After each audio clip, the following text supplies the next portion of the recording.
আসসালামু আলাইকুম। আজকে আমি পাউরুটি আর দুধ দিয়ে ভীষণ সুস্বাদু করে মিষ্টি বানিয়ে দেখাবো। এই মিষ্টি খেয়ে কেউ বুঝতেই পারবে না যে পাউরুটি দিয়ে তৈরি করা। ছানার মিষ্টির চাইতে কোনো অংশে কম হবে না। আশা করছি আপনাদেরও ভালো লাগবে। ভালো লাগলে লাইক কমেন্ট শেয়ার করে দিবেন। তাহলে চলুন শুরু করি। প্রথমে চুলায় প্যান বসে দিয়েছি, দিয়ে দিচ্ছি লিকুইড দুধ হাফ কাপ। দুধ আমি আগে জাল দিয়ে ঠান্ডা করে নিয়েছি। দিয়ে দিচ্ছি গুঁড়া দুধ 1/3 কাপ।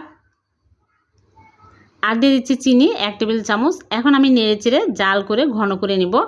এলাচের গুঁড়া দিয়ে দিচ্ছি সামান্য পরিমাণে, তাহলে সুন্দর ফ্লেভার পাওয়া যাবে। চুলার স্লো আঁচে করে এখন আমি নেড়েচেড়ে ঘন করে নিব। বেশি ঘন টাইট করা যাবে না, তাহলে ঠান্ডা হলে আরও শক্ত হয়ে যাবে। যখন এই রকম ঘন হয়ে আসবে তখনই চুলা থেকে নামিয়ে একটা বাটিতে ঢেলে এক সাইডে রেখে দিব। এদিকে আমি 1 প্যাকেট পাউরুটি নিয়েছি, ছোট সাইজের পাউরুটি, 12 টাকা করে দাম। এই পাউরুটিগুলো এখন আমি এই রকম করে হাত দিয়ে ছিঁড়ে ছোট ছোট টুকরো করে নিচ্ছি, তাহলে ব্লেন্ড করতে সুবিধা হবে। সবগুলো কেটে নিয়েছি। এখন ব্লেন্ডার জাগে নিয়ে নিচ্ছি, গুঁড়া করে নিব। এই রকম করে গুঁড়া করে নিয়েছি। এখন এক সাইডে রেখে দিচ্ছি। এদিকে চুলায় একটা প্যান বসিয়ে দিয়েছি, প্যানটা গরম হয়ে গেছে। দিয়ে দিচ্ছি ঘি 1 চামচ। ঘি মেল্ট হয়ে গেলে দিয়ে দিচ্ছি সুজি 1/4 কাপ। সুজি দিয়ে আমি নেড়েচেড়ে ভেজে নেব চুলার স্লো আঁচে করে। তারপরে দিয়ে দিচ্ছি পাউরুটির গুঁড়া, সবগুলো দিয়ে দিলাম। দিয়ে নেড়েচেড়ে কিছুক্ষণ ভেজে নেব, একদম হালকা আঁচে ভেজে নিতে হবে। ভেজে এই মিষ্টি বানালে খেতে বেশি টেস্টি হবে। কিছুক্ষণ ভেজে নিয়েছি। এখন দিয়ে দিচ্ছি লিকুইড দুধ 1 কাপ। চুলাটা এই সময় অফ আছে। এখন আমি নেড়েচেড়ে নিব। এখন চুলাটা অন করে দিয়ে একদম লো আঁচে করে নেড়েচেড়ে নিব। নেড়েচেড়ে ঘন টাইট করে নিতে হবে। দিয়ে দিচ্ছি চিনি 1 চামচ। চিনি দিয়ে আমি নেড়েচেড়ে আরেকটু টাইট করে নিব। যখন এইরকম প্যানের গা ছেড়ে আসবে আর শক্ত টাইট হয়ে যাবে তখনই চুলা থেকে নামিয়ে নিচ্ছি। চুলা থেকে নামিয়ে প্লেটে ঢেলে ঠান্ডা করে নিব।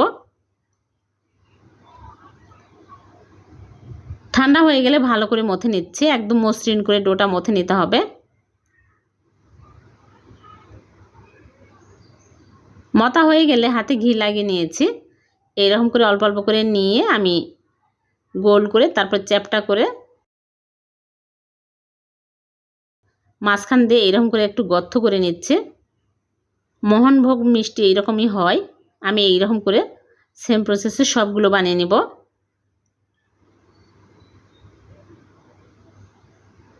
সবগুলো বানানো হয়ে গেছে। এখন এক সাইডে রেখে দিচ্ছি, দিয়ে মালাই তৈরি করে নিব। চুলায় আগে থেকে 1/2 লিটার লিকুইড দুধ জাল করে নিয়েছি। এখন দিয়ে দিচ্ছি 2টা এলাচ। এখন আমি দিয়ে দিচ্ছি চিনি 1/3 কাপ। চিনি স্বাদ অনুযায়ী অ্যাড করে নেবেন। এখন আমি নেড়েচেড়ে আরেকটু ঘন করে নিব। অনেকটাই ঘন হয়ে আসছে। এখন আমি মিষ্টিগুলো দিয়ে দিচ্ছি। মিষ্টিগুলো দিয়ে মিডিয়াম আঁচে জাল করব 2-3 মিনিট। বেশি জাল করার প্রয়োজন নাই, যেহেতু পাউরুটির মিষ্টি গলে যাবে। এখন আমি ঢেকে জাল করব 2-3 মিনিট। ফিরে আসলাম, মিষ্টিগুলো হয়ে গেছে, মালাইটা অনেক ঘন হয়েছে। এখন আমি নেড়েচেড়ে চুলা থেকে নামিয়ে নেব। চুলা থেকে নামিয়ে ঢেকে রেখে দেবো ঠান্ডা হওয়া পর্যন্ত। ঠান্ডা হলে আপনাদেরকে দেখাবো।